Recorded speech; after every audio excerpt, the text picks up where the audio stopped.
castle, one of the character areas of Lincoln. As the name suggests, it's centred on Lincoln's medieval castle, a landmark building which crowns the city's northern escarpment, commanding the lower city and lands beyond almost as firmly as its partner and rival, the cathedral.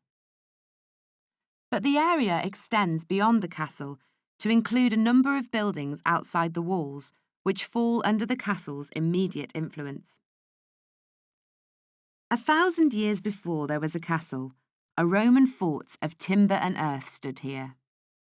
By 90 AD, Lincoln had become a colonia, one of 3 in the country, and this permitted the citizens to enclose their city within stone walls. The castle we see today occupies the southwest corner of the old enclosure of the Roman upper city of Lindum.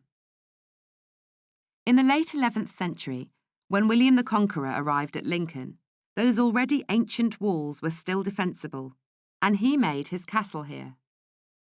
A typical Norman castle of the day had a defensive mound or motte set within a bailey. Room for the bailey was made by clearing away no fewer than 166 houses, and the massive mound within the southern defences is probably the early motte. The fortifications we see now date from around 150 years later than the conquest. Inside, it's a large area of 6.5 acres, and in comparison with the densely populated city outside, it feels surprisingly empty and spacious, more like a park perhaps than a castle. All that survives in the way of medieval structures is attached to the walls.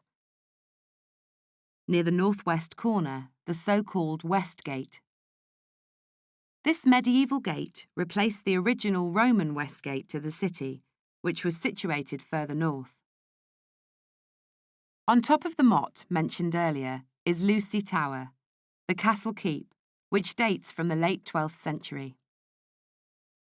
The southeast corner is the site of the Observatory Tower, which also stands on a high earthen motte.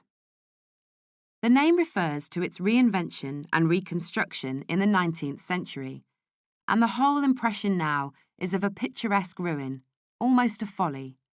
However, the lower stages of the tower date back to the Norman period. Moving around anti-clockwise, you come to the East Gate, which faces the cathedral and Exchequer Gate across the open space of Castle Hill. Like other parts of the castle, the gate has been rebuilt many times. Outside the gate, the former barbican of the castle is marked out in red granite sets on the floor. The projecting gateway was built in the 13th century, at the same time as the East Gate, but was demolished around the end of the 18th century. Within the gateway is an ornate 15th century oriel window that was moved from a house on High Street and reset into the gateway. Finally, at the northeast corner of this rough rectangle, the round tower, which is called Cobb Hall, faces out over the bail area of the upper city. It's the last place in the city where criminals were publicly hanged. The walls themselves are well preserved. In places you can see herringbone work, which suggests that some of what survives today goes right back to early Norman times.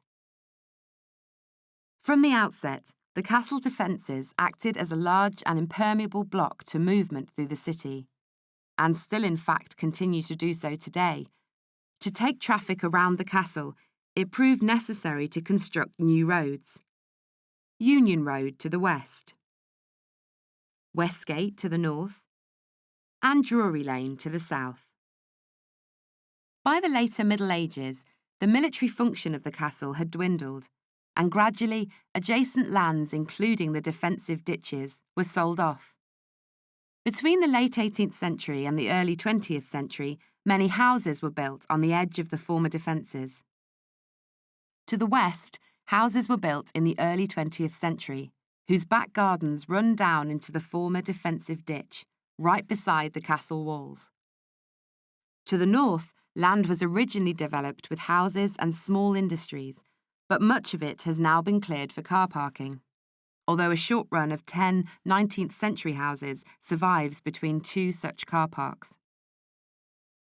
The houses dating from the mid to late 19th century tend to be built close to the pavement and have their roof ridgelines parallel to the road. Plain in style, they are almost entirely built of brick.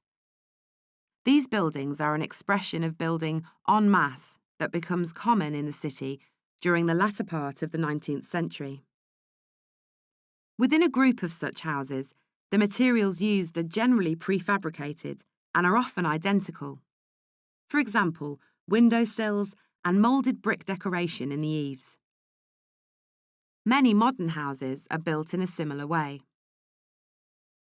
The castle's dwindling defensive function also led to changes within the walls, although, as you'll see, the defences were put to good use.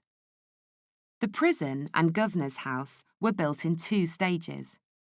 The house dates from 1787 and was enlarged behind in 1847-8 to provide a jail with exercise yard and chapel to the rear.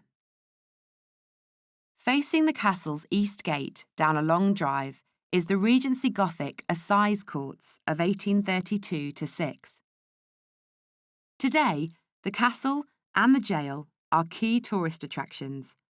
The wall walk along the top of the wall was created as late as 1980, and the West Gate, which had been closed for many hundreds of years, was reopened in 1992, which goes to show the castle's importance today for tourism and events.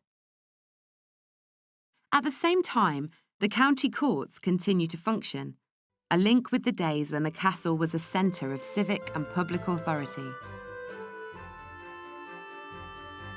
This video is one of a series exploring the sense of place of the many distinctive areas of the City of Lincoln.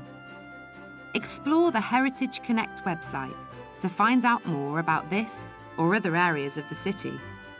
As well as many videos, you'll find a huge amount of further information there.